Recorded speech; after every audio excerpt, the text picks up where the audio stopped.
महात्मा बुद्ध का जन्म 563 बीसी लुम्बिनी कपिलवस्तु में हुआ था, जो कि नेपाल में स्थित है। उस समय पर भारत को जम्बूद्वीप के नाम से भी जाना जाता था। महात्मा बुद्ध का जन्म शाक्य वंश में हुआ था, जो कि रोहिणी नदी के किनारे स्थित है। उनकी माता का नाम मायादेवी था और पिता का नाम शुद्धोधन था। नन्हे बालक का भविष्य जानने के उद्देश्य से कुछ साधुओं को और विद्वानों को बुलाया गया। उन्होंने कहा कि या तो यह बालक चक्रवर्ती सम्राट होगा और पृथ्वी पर राज करेगा, या बुद्ध होगा। उन्होंने ये भी कहा कि इस बालक ने मनुष्य कल्याण के लिए ही जन्म लिया है। इसके अतिरिक्त उन्होंने कहा कि स्वयं धर्मराज पृथ्वी पर इस नन्हे बालक के रूप में अवतरित हुए हैं और यह गरीबों, दुखियों और असहायों को कष्टों से मुक्ति दिलाएगा। विद्वानों और ब्राह्मणों ने बालक का नाम सिद्धार्थ रखा, जिसका अर्थ है वह बालक जिसका जन्म सिद्धि प्राप्ति के लिए हुआ हो। बाल्यावस्था एवं शिक्षा। बचपन से ही सिद्धार्थ को बौद्धिक और आध्यात्मिक विषयों में बड़ी रुचि थी। गुरु श्री विश्वामित्र ने उनको वेदों और उपनिषदों की शिक्षा प्रदान करी। उन्होंने राज्यसभा की बैठकों में शामिल होकर शासन कला की शिक्षा ग्रहण करी। गौतम बुद्ध सिद्धार्थ बाकी सभी बच्चों की तरह चंचल नहीं थे। वे बाकियों की तरह शरारत नहीं करते थे। वे वृक्ष के नीचे बैठकर दुनिया की चिंता किया करते थे। उनके पिता शुद्धोधन को सदैव ही सिद्धार्थ के गृहस्थ जीवन को त्याग देने की बात सताया करती थी। सिद्धार्थ गृहस्थ जीवन ना त्यागे, इसलिए उनके पिता ने महल में तमाम सुख सुविधाएं उपलब्ध कराई, जिससे उनका इन सब सुखों को छोड़ने का मन ना करे। विवाह। 547 बीसी 16 वर्षीय सिद्धार्थ का विवाह राजकुमारी यशोधरा से हुआ। यह विवाह इसलिए किया गया ताकि सिद्धार्थ पारिवारिक मोह माया में बंध जाएं और वो संन्यास ग्रहण ना कर सके। परंतु सिद्धार्थ कभी भोग विलास की चीजों को अपने ऊपर हावी नहीं होने दिए। सिद्धार्थ अपनी पत्नी से ढेर सारी ज्ञान की बातें किया करते थे। उनका कहना था कि पूरे संसार में केवल स्त्री ही पुरुष के आत्मा को बांध सकती है। इसी बीच यशोधरा ने पुत्र राहुल को जन्म दिया। सिद्धार्थ महल में रहकर भी वह बाहरी दुनिया के बारे में चिंतन के कारण भोग विलास की चीजों का आनंद उन्हें फीका लगता था, तथा पारिवारिक मोह को कभी अपने लक्ष्य प्राप्ति के मध्य नहीं आने दिया। संन्यास के लिए प्रेरक दृश्य। कभी कभार सिद्धार्थ महल के बाहर घूमने के लिए निकलते थे ताकि वो दुनिया देख सके।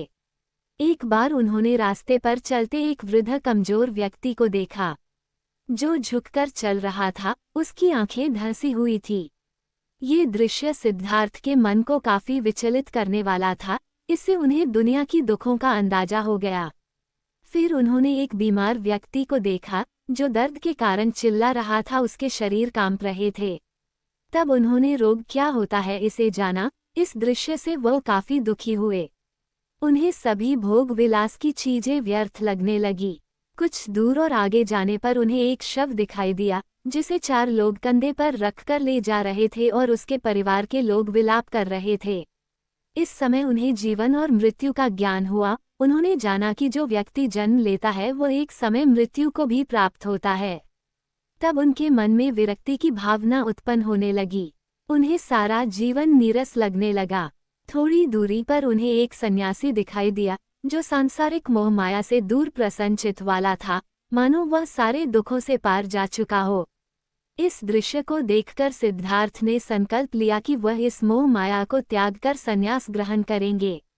उसी रात्रि सिद्धार्थ ने अपने पत्नी यशोधरा और पुत्र राहुल को छोड़कर सत्य की खोज में जंगल में चले गए, ताकि दुनिया में सुख शांति स्थापित कर सकें। ज्ञान की प्राप्ति। सिद्धार्थ परम सत्य और शांति की खोज में गया के समीप उर्विल के जंगलों में पहुंच गए। वहां उन्होंने 6 साल तक कठोर तपस्या की, परंतु उन्हें ज्ञान की प्राप्ति नहीं हुई। तपस्या के दौरान उनका तेजस्वी शरीर नर कंकाल बन गया, मानो मृत्यु उनके समीप हो।